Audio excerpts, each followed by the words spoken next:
እንኳን ወደ ቦዔዝ ረጃጅምና አጫጭር የመጽሐፍ ትረካ የግጥም መድበል የምናዳምጥበት ቻናላችን በደህና መጣችሁ።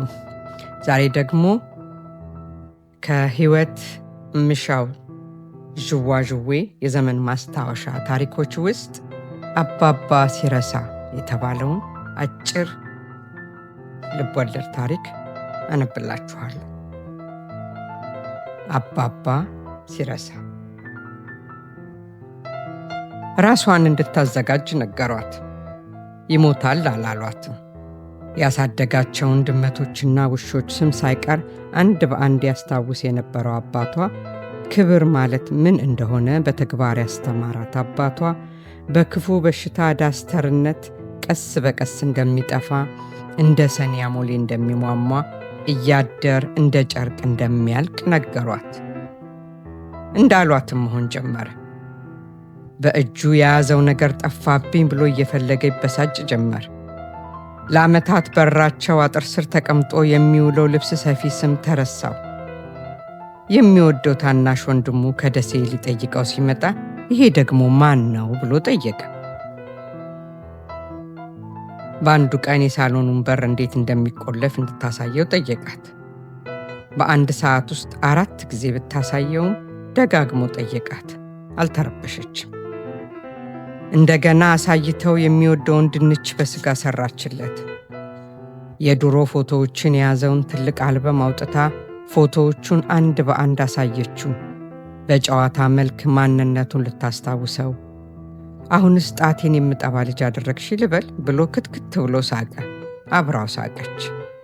ሰንበትበት ሲል ገላውን መታጠብ ዘነጋ። የራሱን ልብስ መቀየር፣ ጫማውን አጥልቆ ማውለቅ ተረሳው። የሚፈልገውና የሚጠይቀው ነገር ይምታታበት ጀመር። ስኳር ሲፈልግ መቀስጡኝ፣ ጭማሪ ወጥ ሲፈልግ ካፖርቴን አቀብሉኝ፣ ባትሪ ሲፈልግ ጃንጥላ አምጡ ማለት ጀመረ። በየቀኑ የሚጠቀምባቸው ቁሳቁሶችን ስም ፈጽሞ ረሳ። በዚያ ሰሞን ሙሉ ብርጭቆ ሻይ እንጀራ ላይ ደፍቶ እንጫወት አላት፣ ቼዝ ይመስል። ሌላ ቀን ከሶፋ ላይ ሲነሳ ሱሪውና ሶፋው ረጥቦ ተመለከተች። አልተሸበረችም። እጁን ይዛ አንስታ ልብሱን ቀየረችለትና ሶፋና ወለሉን በትዕግስት አጸዳች። ሕመሙ እየባሰበት ሲሄድ የትዕግስቷ ጥልቀትም እየጨመረ መጣ። አንዱ ቀን ግን ከትዕግስቷ ጋር ሳይቀር ተጣላች። ሱቅ ደርሳ ስትመለስ የሳሎኑን በር ቆልፎ ጠበቃት። ክፈትልኝ ብትለው እየጮኸ የጎረቤት ያለህ፣ የዘመድ ያለህ፣ የሴት ሌባ ልትዘርፈኝ ነው፣ በሕግ አምላክ ድረሱልኝ፣ ድረሱልኝ፣ የግራውም የቀኙም ድረሱልኝ፣ ወድቆ በተነሳው እያለ ጮኸ። በቆመችበት ስቅስቅ ብላ አለቀሰች። ሐኪሞቹ ይህንን አንብቢ ብለው ፍላየር ከመስጠት ባለፈ ሊረዷት አልቻሉም። በእርግጥ ይህ የሚጠበቅ የሕመሙ ምልክት ነው። ትዕግስት ያስፈልጋል። የሕመሙ ተጎጂዎች ባሉበት ቦታ የሚሄዱበት ጉዳይ ሊጠፋቸው፣ አንቺም ሆንሽ ሌሎች የቅርብ ቤተሰብ አባላትም ማን እንደሆናችሁ ፈጽሞ ሊረሱ ይችላሉ ብለዋት ነበረ። በሌላ ቀን ሳሎን ከተቀመጠበት ሶፋ ተነስቶ መኝታ ቤቱ ገብቶ ተመለሰ። በጥርጣሬ ወደ መኝታ ቤቱ ስትሄድ ያየችው ነገር መኝታ ቤቱና መጸዳጃ ቤቱ እንደተማቱበት ነገራት። ሐኪሞቹ ለስንት ነገር ሲያዘጋጇት አንዳንድ ያልነገሯት ጉዳዮች ነበሩ።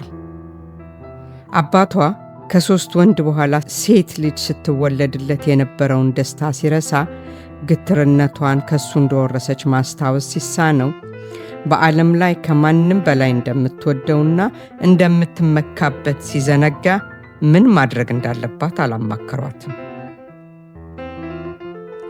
ቅዳሜ ቅዳሜ ገላውን ታጥበዋለች። እጆቹን በፍቅር ጭብጥ አድርጋ ከረሳቸው እንደሰነበተ ብታውቅም የድሮ ትዝታዎችን እያነሳች ታጫውተዋለች። አንዳንዴ ሳታስበው በጥፊ ያጠናግራታል። ሌባ ብሎ ይከሳታል። ውጭልኝ ብሎ ይጮህባታል። አባቴ እንዲህ ፊት የነሳኝ ምን ሊጠይቀኝ ፈልጎ አቅቶት ይሆን ብላ ትጨነቃለች። አሞት ጠምቶት ወይም እርቦት ሊሆን ይችላል ብላ ትብሰለሰላለች። ሂጂልኝ ማለቱ ሲበረታ ግን ቁጣው እስኪበርድለት በዝምታ ከፊቱ ዞር ትላለች። በሌላ ጊዜ ደግሞ በእርጋታና በዝምታ ሲያዳምጣት ቆይቶ እንቅልፍ ሸለብ ሲያደርገው ጋቢውን አልብሳው ቁልቁል ትመለከተዋለች። አንድ ቅዳሜ አመሻሹ ላይ ፀሐይ ስትጠልቅ አይኖቹ ለአጭር ጊዜ ትኩር ብለው ሲያዩት ያዘቻቸው። ማንነቷን እንደለየ ፍንጭ በሚሰጥ ሁኔታ በዚህ መልኩ ካያት ወራት ተቆጥረዋል። የሆነ ነገሯ ተነካ። አንዳች የማታውቀው ስሜት ወረራት። ምን እንደምትለው ስታሰላስል እማዬ ያላት።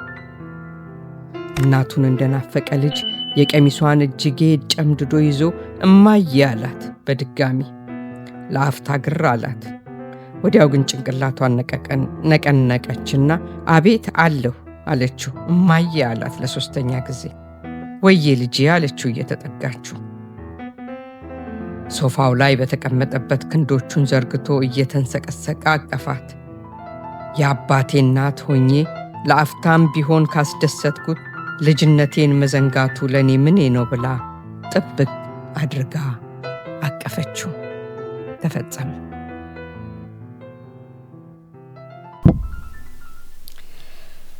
በስተመጨረሻም ይህንን አጫጭር የመጽሐፍ ትረካና የግጥም ቻናል የምትከታተሉ አድማጭ ተመልካቾቻችን ሰብስክራይብ፣ ላይክ እና ሼር በማድረግ ቻናላችንን ይደግፉ።